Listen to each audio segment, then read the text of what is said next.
Halo, kali ini kita bakal ngobrolin soal satu skill yang penting banget tapi seringkali kita lupain, kesadaran diri. Dengerin deh, ini bukan cuma istilah psikologi yang ribet ya. Ini benar-benar fondasi buat kita bisa tumbuh, baik secara personal maupun profesional di zaman sekarang. Kita mulai dari sini deh. Pernah nggak sih kamu ngerasa kayaknya semua mata tuh lagi ngeliatin kamu, apalagi pas lagi online? Itu loh perasaan canggung pas mau ngepost sesuatu, seolah-olah setiap komentar, setiap foto itu lagi dihakimi. Nah, di era media sosial kayak sekarang, perasaan ini bisa jadi kuat banget dan tanpa sadar itu ngebentuk perilaku kita. Sebenarnya kesadaran diri itu ya simpelnya kayak kita lagi ngaca, tapi ngacanya ke dalam diri sendiri. Tujuannya bukan buat ngejudge atau ngeritik diri. Kok aku gini banget sih? Bukan. Tujuannya itu cuma buat ngeliat semuanya apa adanya, dengan jelas dan jujur.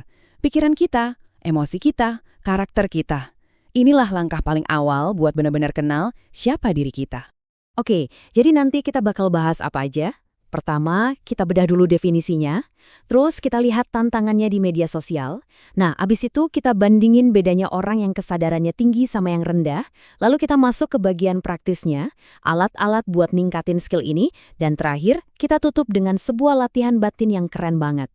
Oke, kita masuk ke bagian pertama. Jadi, apa sih sebenarnya yang dimaksud dengan kesadaran diri itu?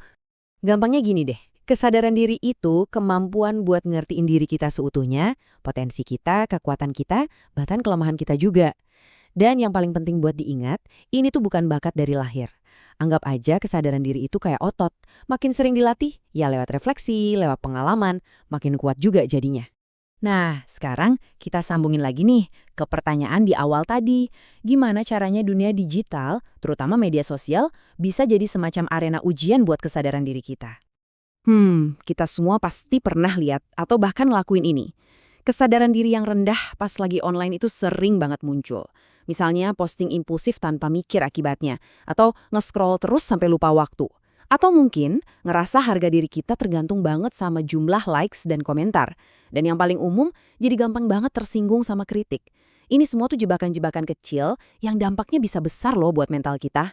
Dan ini efeknya bukan cuma di dunia online loh. Dampak dari tinggi atau rendahnya kesadaran diri kita itu kerasa banget di setiap aspek kehidupan kita sehari-hari. Coba deh bayangin, ini kayak dua jalan hidup yang beda banget. Di satu sisi ada orang yang hidupnya reaktif, dikit-dikit baper, dikit-dikit tersinggung, dan selalu butuh pengakuan dari luar. Di sisi lain ada orang yang lebih tenang, fokus buat jadi lebih baik, dan jago banget komunikasinya. Kuncinya di mana? Orang dengan kesadaran diri tinggi itu paham diri mereka dulu, sebelum mereka ngerespons dunia luar. Terus untungnya apa sih punya kesadaran diri yang tinggi? Jawabannya simpel banget. Ini jadi dasar buat yang namanya regulasi diri. Maksudnya, gini, waktu kamu sadar kamu mulai ngerasa marah, kamu nggak langsung meledak. Kamu sadar, oh gue lagi marah, terus kamu bisa milih buat tarik nafas dulu. Nah, kemampuan buat ngendalin respons inilah yang bikin mental kita lebih sehat dan kita jadi lebih gampang beradaptasi sama situasi apapun. Oke. Kita udah ngerti konsepnya, udah tahu pentingnya. Pertanyaan berikutnya, terus gimana caranya?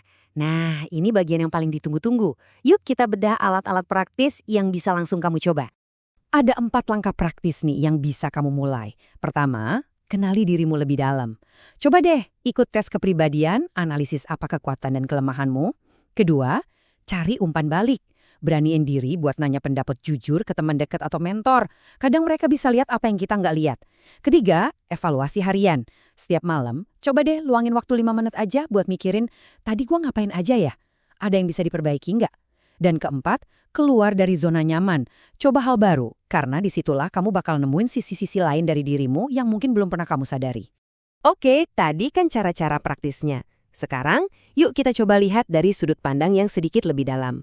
Sebuah cara berpikir yang bisa mengubah total cara kita ngelihat pengalaman sehari-hari. Ada kutipan keren dari seorang filsuf, Edmund Husserl. Dia bilang, kembali kepada benda-benda itu sendiri. Maksudnya apa nih? Sederhananya, ini tuh ajakan buat kita ngalamin sesuatu apa adanya. Tanpa label, tanpa asumsi, tanpa prasangka.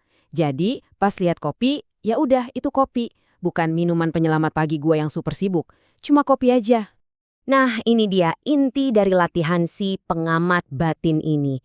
Jadi pas kamu ngerasa cemas, bukannya langsung ke bawah panik, kamu coba amati aja perasaan itu. Bilang dalam hati, oh ini rasa cemas. Udah, Gitu aja, nggak perlu dihakimi ini baik atau ini buruk, cuma diobservasi. Ini emang latihan ya, butuh waktu, tapi ampuh banget buat menciptakan jarak antara dirimu dan emosimu. Sebagai penutup, pertanyaannya balik lagi ke kamu. Setelah kita ngobrolin semua ini, coba deh pilih satu hal kecil aja. Entah itu pikiran, perasaan, atau tindakanmu yang mau kamu coba amati dengan lebih sadar. Mulai hari ini, karena perjalanan besar menuju kesadaran diri itu selalu dimulai dari satu langkah kecil.